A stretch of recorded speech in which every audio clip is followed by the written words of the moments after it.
A couple of weeks ago, YouTube removed a song for violating their hate speech policy. The song, entitled "Destroy All the Asians," lists the many dangers of Asian immigration to majority white countries like Australia, and advocates that all Asians be wiped from the face of the earth to allow white people to live in peace. On that description alone, you might think that YouTube did the world a great service, that they have saved poor, defenseless Asians like myself from the horrible vitriol of despicable bigots. Well, let's take a look at a clip of said video. Destroy all the Asians, make the heathens pay. They're growing ever stronger with every passing day. Incinerate the Asians till they all have died, to let them know for sure that we'll not be defied. That's weird. Perhaps you noticed the absurdly florid language. Perhaps you noticed the cartoon villain voice, where the singer is apparently trying to invoke Jonathan Freeman.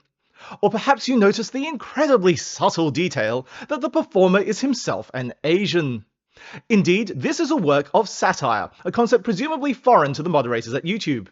The song sends up these silly stereotypes that racists have of Asians to show how nonsensical they are. Let's run through some more excerpts to show you the context that the moderators blatantly ignored. So beware of the nasty little Chinaman. My dear friends, please be strong and don't relent. For his hair is dark, his skin is dark, his eyes and heart and soul are dark, and evil is his sole intent. This verse indicates how idiotic it is to infer mindset and pretensions from someone's skin color or other physical characteristics. The persona associating Asian anatomy with dark intentions is presented as comically illogical. You call me racist with disdain and xenophobic? Please explain. They are clever and cunning and inscrutable. They form ghettos and don't assimilate.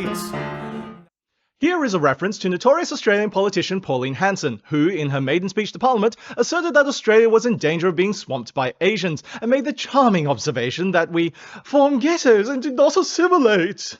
In an interview, when asked if she was xenophobic, Hanson famously responded, "Please explain." Indeed, this song is a riposte to the rhetoric of Hanson and her ilk, with the description on the original YouTube video sarcastically declaring it to be an inspirational campaign song. The danger's real, the Asian curse will change this planet for the worse. To pass from school you'll have to score a GPA of 4 or more. They'll make us say ching chong all day and hide our forks and spoons away. The lyrics then present a series of disparate Asian stereotypes. The positive stereotype of academic success, the negative slur of the arcane Chinese language, and the arguably neutral stereotype of the use of chopsticks. The wacky juxtaposition, coupled with a consistently alarmist tone of voice, serves to highlight how foolish it is to be fearful of such things. And while we're at it, we may as well kill the French, kill the French, kill the French, kill the French! This line emphasizes how arbitrary racism is, that there is no good reason to denigrate a people and their culture just for being different to your own, and that a bigot's rationale is so fallacious that choosing whom to discriminate against might as well be done randomly. Not to mention the entire point of me, an Asian, singing the song is to produce a comedic incongruity between the persona of the song and their views. It is clearly ludicrous for an Asian to espouse these views, which shows that they lack any rational basis, or they would be able to stand on their own merits regardless of their proponent.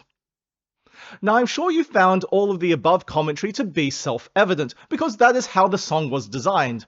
Well-crafted satire does not need to be explained to reasonable people, nor does it require a disclaimer that it is satire. Explanations and disclaimers would neuter the effect, because the point of satire is to masquerade as the subject of its derision to expose its flaws. Yet here I am, ruining the joke by explaining it, because unreasonable people are going, "Herp derp, cancel this guy for hate speech." As is abundantly clear to anyone with half a brain cell, my song is not hate speech. According to YouTube's hate speech policy, content is prohibited if it promotes violence or hatred against individuals or groups based on a protected group status such as ethnicity, nationality, or race. My song promotes no such thing. Instead, it does exactly the opposite. It mocks racism, and if anyone should be offended, it should be racists, who, I should hasten to add, are not a protected group under YouTube's hate speech policy. We can hate on racists as much as we damn well please. In fact, YouTube's banning of my video is an affront to anyone who cares about tearing down bigotry.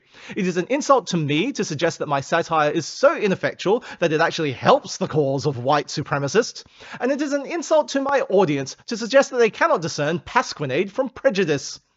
There appears to be a growing movement in comedy to hamstring it in the name of cultural sensitivity. That certain subject matter should be avoided because if it's misinterpreted in just the right way, it could hurt somebody's feelings. Yet engaging with uncomfortable ideas and tackling controversy is a vital function of comedy, particularly satire. What is satire? It is insight in the face of incipience. It is perseverance in the face of injustice. It is defiance in the face of tyranny. When we censor satire, we lose an invaluable tool with which to confront, to criticize, to provide catharsis in a world of senseless cruelty.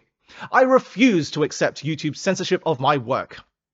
I have pursued various avenues to try and have my video restored. First, I appealed YouTube's decision. I thought I would get the chance to state my case, but there was no prompt to do so, and shortly after, my appeal was rejected.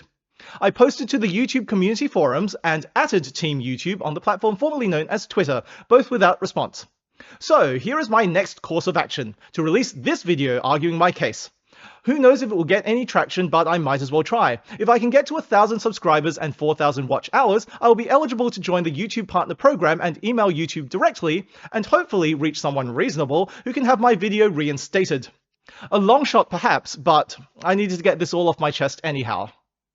My channel is a small one, and gained minimal attention, except perhaps for this ditty, listing all of the Pokemon at the time.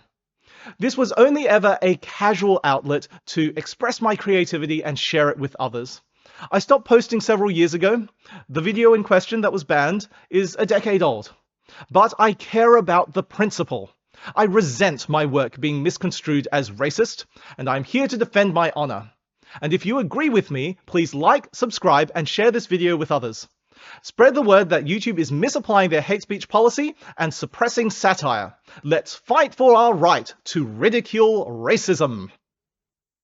Destroy all the Asians, kill them all to death. The world will not be safe till they take their final breath. Exterminate the Asians, woman, man and child. We cannot stop to rest while this country is dead.